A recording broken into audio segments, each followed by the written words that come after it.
Hey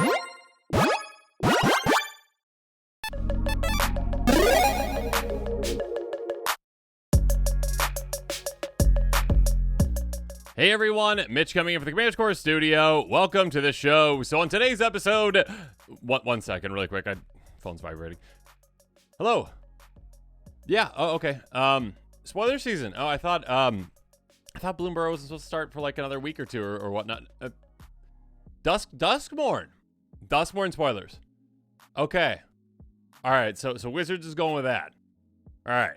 So, Duskmourn spoiler season is not started, but for some reason they felt the need to send out spoilers on some cards from Duskmourn. I'm not going to ask questions on it, I guess. I could have an entire diatribe, which maybe I did on another episode earlier where I forgot to record the audio. Maybe I did. But anyways, essentially, Duskmourn spoiler season is not until like Q4? Later in the year, but yeah, we've got spoilers now, even though Bloomberg is 2 weeks away or whatever from spoiler season. So here we go. Some interesting things are happening to these. I'm not trying to take away the excitingness of these spoilers. It's just Wizards, get it together and just, you know, have your spoiler seasons just happen when they're usually supposed to happen, you know, like they used to, instead of these days when it's like, whatever, we can't go a week without talking about something new. Okay, Enduring Tenacity. A 4/3 enchantment creature, Snake Glimmer, which I don't believe we've heard of before, but maybe is going to be a new thing. Here we go. For 2 black. Whenever you gain life, target opponent loses that much life. When it dies, if it was a creature, return to the battlefield. Under its owner's control, it's an enchantment, not a creature. This is a really good card. This is a really interesting card. I'm wondering if Glimmers are all going to be like the exact same thing, where again, that last part is just like what Glimmers do. Like, when they die, not a creature. Or, you know, if it is a creature, comes back as just an enchantment. It's interesting. So it's kind of like an enchantment with 2 lives in a way, which makes it pretty hard to deal with. And also, I do want to say that, like, creatures are the easiest permanent type to deal with, typically, essentially, when it comes to, like, a Wrath of God. Like, most Wraths deal with creatures. So, like, they're the least protected. That being said, enchantments, I'd say, are one of the most protected, if not the most protected type of, you know, permanent, essentially, out there. So this, like, dies becomes something potentially even stronger. Like, not a creature you can, like, swing with, but one that's, like, more protected.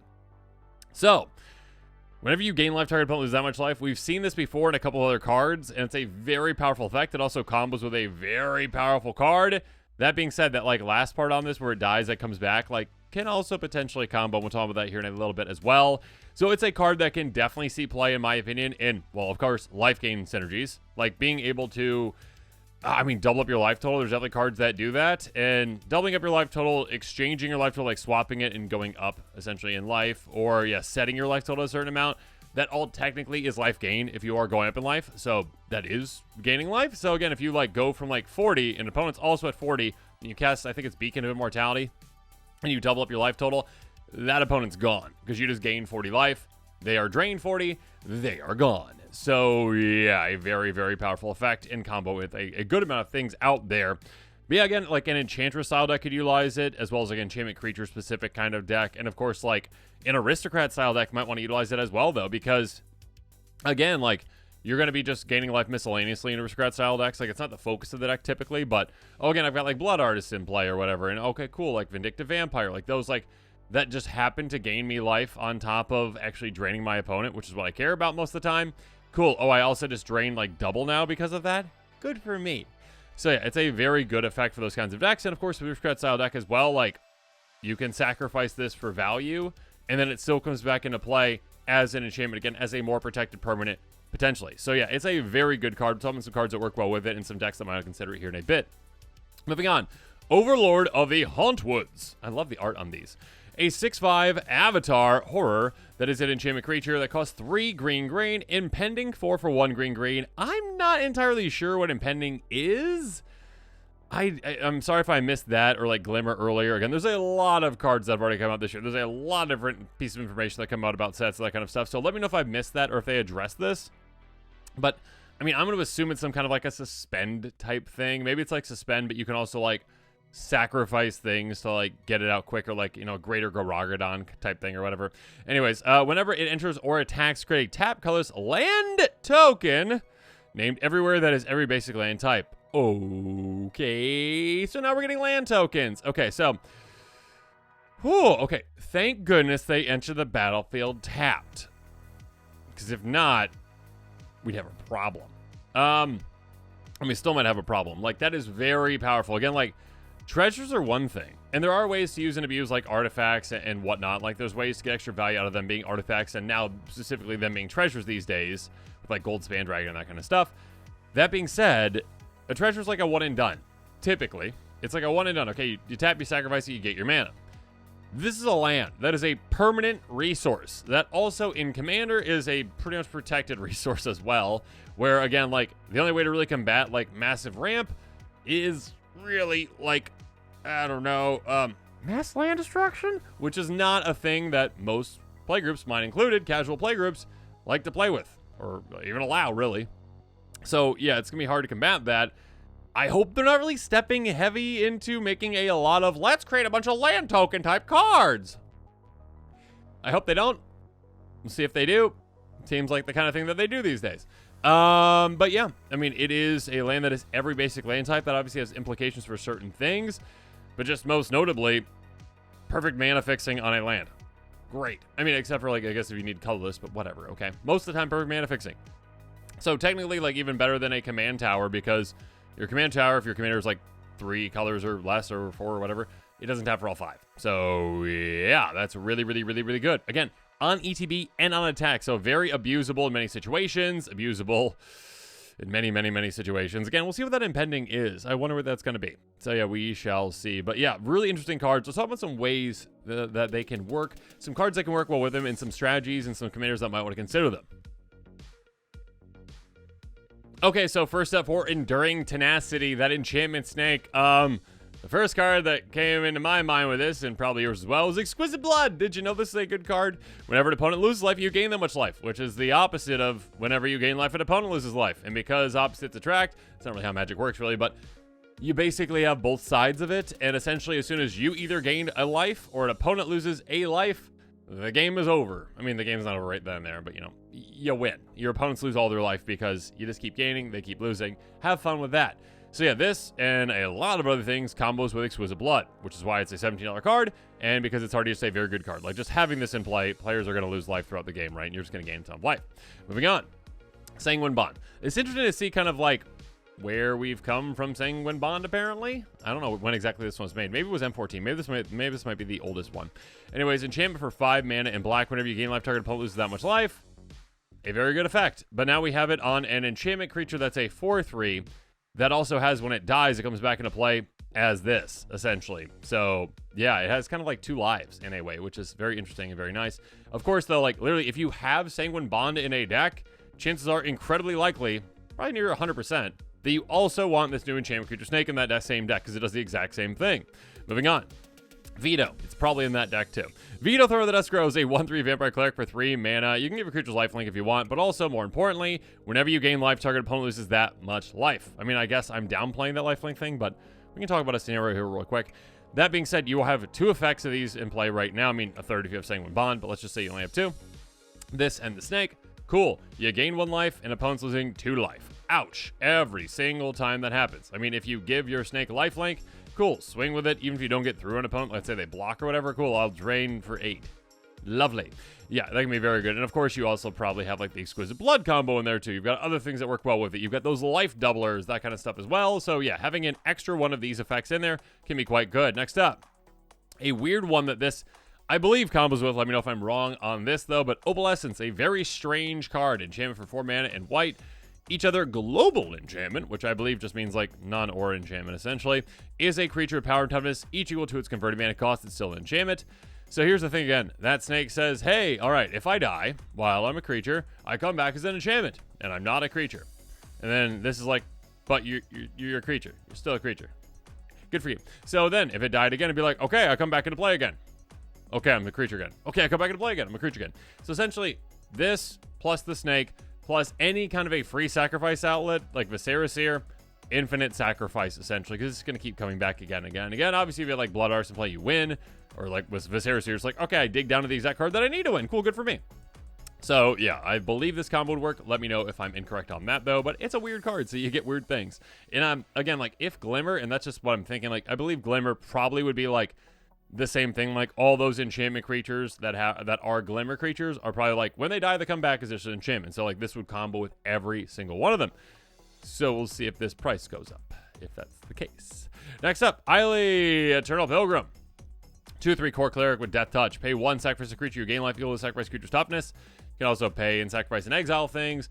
This is a commander that plays in life gain. It also plays in sacrifice, kind of like a perfect, in between for this kind of a creature.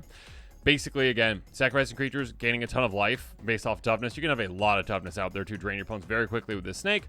And then also be able to, again, sacrifice it if you need to. Like, let's say an opponent is like, I'm going to Swords to Plowshares your snake. And you're like, I pay a mana, I sacrifice my snake. Cool. And then it comes back as an enchantment and your spell whiffs. Yay. So that's another thing. And then obviously, sacrificing other creatures, getting more life. It can be very good as well. Next up, Anthea, Hand of Erebos. Other enchantment creatures control of Menace. Nice. So now your snake is menacing. Cool. But also you have a lot of other enchantment creatures in the deck, obviously, and then other kinds of things that benefit your enchantment creatures. This can also bring non-aura enchantments back from your graveyard as creatures, which is quite nice. I guess it does exile them though, so keep that in mind. It's not like just so like then if that token copy was to then like die, it wouldn't come back because it's a token. So keep that in mind. That being said, you got a lot of different interplay with enchantment creatures, so keep that in mind. And then there's Narcy, Fable Singer. Whenever you sacrifice an enchantment, draw a card. So that can be really nice. Again, because there's gonna be certain times when sacrificing the enchantment creature snake is going to be a good thing for it. So, again, to avoid something. Cool. Sacrifice it. Oh, I drew a card. Nice. It kind of can be like a double card draw for this, because it's like, okay, I sacrifice it again. On top of that, though, whenever the final chapter ability of a saga you control resolves, each opponent loses X life, and you gain X life for X that saga's mana value. So also, if you are playing heavily into that, you're going to be gaining a lot of life throughout the game. And then when you're gaining that life, you're going to be draining your opponents, which is quite nice. And it's like, yeah, cool. I get to double drain. Again, or not double drain, because it's, again, each opponent for this. So let's say that amount was 5. Drain each opponent for 5. And I can say, I just gained 5 life. I really don't like you. Take an extra 5. Cool. So you keep that in mind. A lot of good ways you can play with this new card. Moving on, Overlord of the Hauntwoods can go in quite a few decks as well. Yeah, I don't know what Impending is yet, but that could influence things as well. But here we go. Blink decks can definitely utilize it. Rune of Hidden Realm, for example, pay 2 tap, basically blink a creature. So when you are blinking your Overlord, it obviously gets its ETB again. You also might have Panharmonicon type effects to double up that ETB. And when you're doing so, and all the other blink effects, you can make an absurd amount of lands. Again, like I said earlier, thank goodness that land comes into play tapped. Just think about, I guess Amulet of Vigor exists, right? So you could have it come into play untapped. But think about the implications of that where, oh, okay, I've got Deadeye Navigator plus a token doubler plus the Overlord. Yeah, if they came to play untapped, there'd be a lot more ways to just combo with it quite easily. You can still combo with it, but it's going to take more effort. So yeah, blink decks that have green can of course consider it. Token doubling decks, Adrix and F Twincasters, obviously can utilize it as well. If one of our tokens are created in control twice, that many of those tokens are created instead. Yeah, now you get 2 lands instead of 1 every single time on ETB and attack. What is this, Prime Time? Is this Primeval Titan? No, it's not, but still, very, very good. So yeah, being able to just get 2 lands every single time. On top of that, keep in mind, this kind of a deck typically, usually, almost always, is going to have some, clone effects too. So, clone, create, copy, token of a creature. Token, copy of a creature, we can talk. Being able to double that up. Yeah, so I make 2 copies of my Overlord. Awesome. So I get 2 ETBs. Cool. Oh, and that happens twice. I get 2 of those tokens each. So I get 4 lands every single time I do that. Oh, and then I'm going to go swing with those 2. And every single time I get 4 more lands. Lovely. Yeah, your amount of mana is going to go absolutely crazy. Speaking of which, Wolfgar of Icewind Dale. Basically, Attack Harmonicon was the original one. Then it got definitely superseded by Ishin. If a creature you control attacker causes a triggered ability of a opponent you control to trigger, the ability triggers this whole time. Yeah. Being able to double up that attack trigger can be quite nice, quite spicy for a lot of reasons. Again, every single time you attack with it, you're getting 2 new lands. By the way, yeah, this deck might run some extra combat spells too. So yeah, play an extra combat spell. Okay, cool. Untap, swing again. Okay, cool, more lands. Untap, swing again. Yeah, does this... All right, this is the weird thing. Morog is so weird, on when you need that land to come into play. It's written in such a weird way, and I don't know why Wizards did that. I'm sure there's a reason for it, but, I can't remember. You can't play the land at a certain point or you don't get the extra combat. Like, maybe it's first main. I can't remember what it is. But basically, like, if you get those lands from this, like, in combat, are you getting the extra combat with Morog? If you are, like, that could just go infinite. So, yeah, let me know in the comments below on that, but I'm not sure on that. Regardless, still a good include in this kind of a deck. Token doubling effects, obviously, parallel lives. Doubling season, any of these type of cards can obviously work really well with it, obviously, like I talked about earlier, Adrix and Nev. But yeah, if you already have a deck that just has these in there, consider it, because doubling up the amount of lands you're getting on ETB or attack from this is pretty gross. Pretty gross. Obviously, out of nowhere effects like Second Harvest are really gross as well. This card used to be budget friendly, now definitely is not. Thanks, treasures. Anyways, instant for 4 mana in green. For each token you control, put a token on the battlefield. Let's copy that permanent. Yeah, doubling up the amount of lands you have from this is just gross, plus all the other tokens that you have. Yeah, I really, Wizards, I think, again, like, I liked when treasures started off, like, in, like, I think it was original Ixalan or whatever. It was like, okay, cool, it's a cool little effect, right? Like, it's a cool effect. It's gotten a bit crazy now. It's gotten a bit overpowered in some ways, and kind of obnoxious in some ways, too, like Smothering Tithe. But yeah, now it is, like, the second most popular theme on EDH track right now, I believe. It might be the most popular one, you know, by the end of the year, essentially. And I'm really worried that, like, when they start exploring a space like this, we're like, okay, well, what's better than a treasure? Make a land. Rah. Yeah, I hope we're not getting like, oh, okay, cool, yeah, these everywhere lands or whatever. Now we're just gonna get that in, like, everything now, because we need more of that. We shall see. So we shall see. But now this episode is coming to a close. Well, it's my turn to hear from you. Well, 1 second. Sorry. Hello. More spoilers? Just kidding. No, there's no more spoilers. No one's even on the phone. I mean, you knew that, right? You knew that. But yeah, no. Let me know in the comments what your thoughts are on these. Again, weird that we're getting Duskmourn spoilers 2 weeks or so before spoiler season happens for Bloodborne. Goodness gracious. Bloomburrow. Every time I think about Duskmourn, I think about Bloodborne, and then I just got that mixed up with, yeah, there we go. Okay, so, if I could say this right, Bloomburrow is going to have a spoiler season shortly. I'm really excited for that one. I really hope that, like, I don't keep coming with more and more spoilers, because that's going to detract from that new spoiler season. Like, just, Wizards, take a breath. Just take a break. Okay, like, just come on. We don't need inundation of spoilers all the time, all right? Like, yes, these are exciting cards.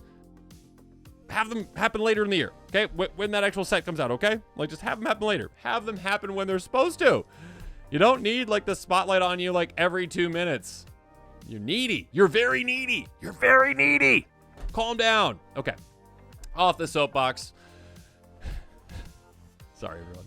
Okay, everyone. Thanks again as always, and have a good one. And if you are interested in these cards, I'll include a card list link in the description below. And now that I've thrown myself completely off, thanks as always, and have a good one.